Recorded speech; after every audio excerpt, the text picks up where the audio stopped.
Well, she finally gave out on me. As I was finishing up the rabbit hutch in the last project, I was building the stands, and she just stopped one day. So it was off to the home improvement store to buy a new table saw. Now, if I had my way, I'd drop $2,000 on a saw stop, but I don't have $2,000. I have 4 kids. That's a lot of college.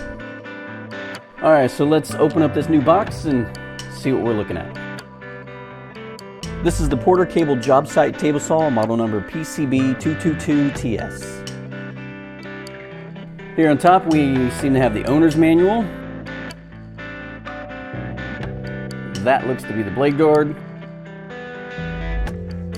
And this is the miter gauge.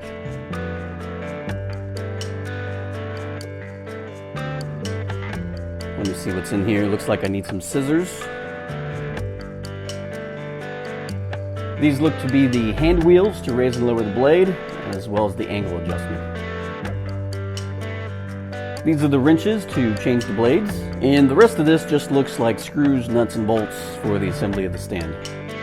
Here's the riving knife. It'll be nice to have one of those.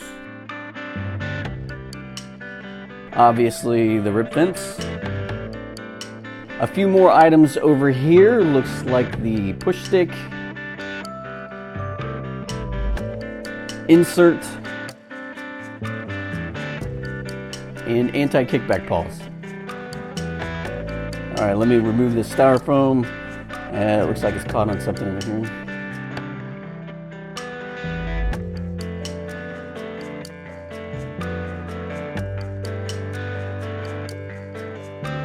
All right, and here we have the actual table saw unit itself.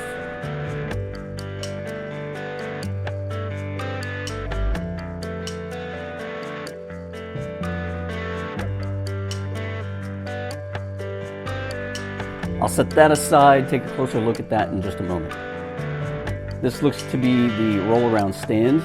Now, I'm not too interested in this aspect of it. If you've seen any number of my other videos, you know that I have a DIY table saw workstation, and I'll just be installing this new table saw in it. So the stand I'll probably use for something else at a later time. Let's see what else we have in here. This is the outfeed support. Surprisingly, it came with some. And the rest of this stuff just looks to be things for the stand, which, as I already said, you know, I'm not gonna mess with right now. Okay, so here's the back of the unit, and you can see that there's a place to wrap the cord, but more importantly, there is a dust collection port. Again, if you've been around my channel for a while, you know that I've been looking for a viable solution to dust collection. This might take care of that problem. Looks like I'm gonna need an adapter for the shop vac though. The rip fence seems to slide okay for now anyway. We'll see how that holds up once dust starts collecting in this front rail. However, that may be the least of my concerns. I'll have to check here in just a little bit to see if this is gonna lock down parallel. This particular unit comes with a 30-inch rip capacity on the right side of the blade, 11 on the left. I like that.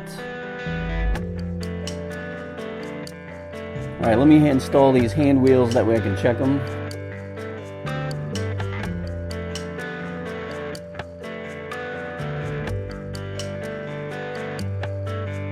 That is actually a very smooth operation. I'm actually a little surprised.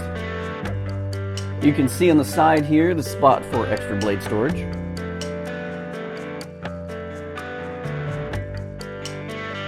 This is the angle hand wheel.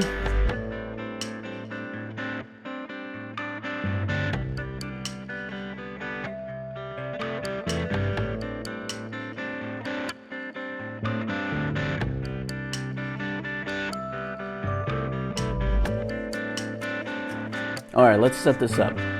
First the blade, remove the arbor, and the flange.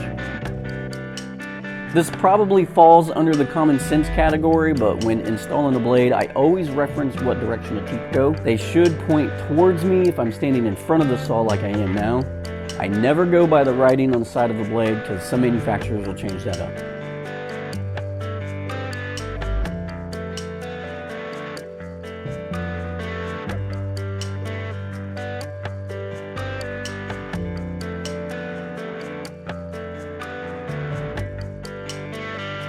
Now this is the knob to install the riving knife. Now I'll loosen that up a little bit. Now this red button here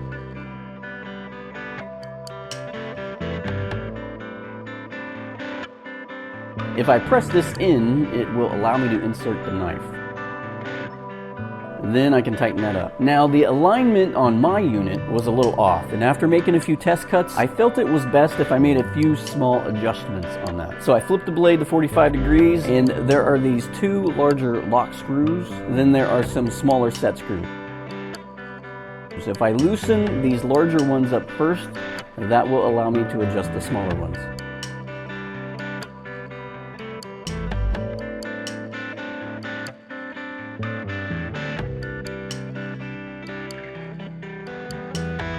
Now I have to admit, there is a bit of trial and error here. Then reinstall the riving knife. Bring it back to its 0 position and check its alignment.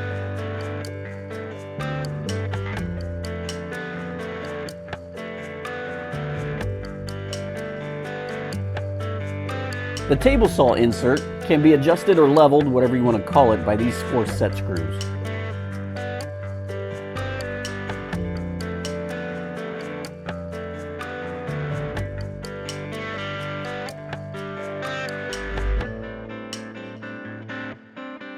Now the 90 and 45 degree positive stops are set and adjusted from underneath the unit. Mine did need a minor adjustment, as you see here. I'm not actually going to show me doing that, but all you do is adjust the blade so that it is square, and then adjust the set screws that are under the saw. Alright, time to check this rip fence. I am going to use my Fence Alignment Jig. I found so many helpful uses for this thing in my shop. If you haven't seen the video for that build yet, you can check the description. I'll put a link to that video in there. That is not quite right, but then again, I doubt this will ever be all that accurate, to be honest. Even so, I'll see about making a minor adjustment. Lock the fence down, loosen the 2 set screws on top, unlock the fence, and press the front of the fence against the front rail. Now, I'll move the alignment jig to the back of the fence,